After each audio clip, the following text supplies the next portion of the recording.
After failing to find meaning in life, many people become disappointed and they may start seeing everything in an abstract way.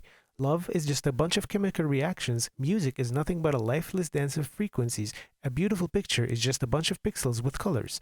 To summarize, life becomes lifeless and meaningless, which can be very dark and painful and may lead to destructive nihilism, depression, and unwillingness to participate in life.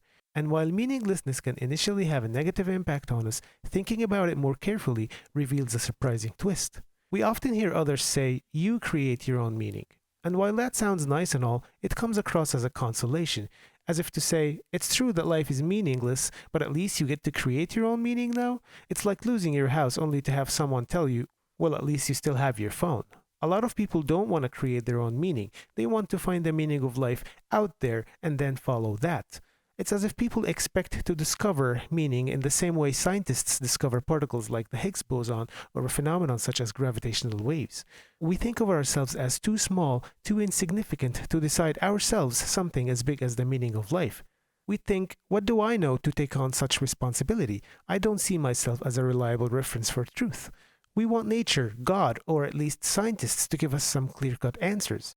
But if you think you're not reliable enough to decide something like the meaning of life, how can you rely on yourself to decide that life is meaningless and that such realization is necessarily dark and depressing? Can't you at least wait for scientists to confirm that? And say you decide that life is great and full of meaning, and then scientists come along and say, the results are in, life is officially meaningless, and we also discovered that meaninglessness can only mean sadness and depression.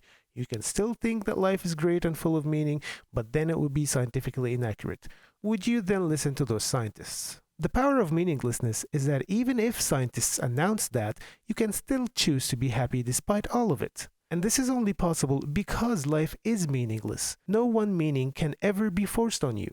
Meaninglessness then doesn't imply no meaning, it implies no one meaning. If life had one meaning that can be discovered like elementary particles and not created individually by each person, we would all be copies of each other. It would kill individuality and uniqueness. You wouldn't be you. The amazing diversity of the human mind, which creates all the movies, songs, and video games you like, wouldn't have been possible if meaning was discoverable. Think of meaningless as a blank piece of paper you can draw anything on. This piece of paper doesn't represent lifelessness and depression, it represents maximum freedom and potential. And if you draw something on it, the drawing itself isn't something you discovered in the piece of paper itself, rather you discovered it within you. Meaning doesn't exist out there in the world waiting to be discovered, it comes from you. Without you, the world is just an empty piece of paper waiting for someone to draw something on it. The world is expecting your input. In that sense, creating your own meaning for life isn't more of an intimidating responsibility than drawing something on a piece of paper or composing music. Asking what's the meaning of life is like a stand-up comedian asking the audience, what jokes shall I say? Or a chef asking, what's for dinner tonight? Well, isn't it up to you to decide?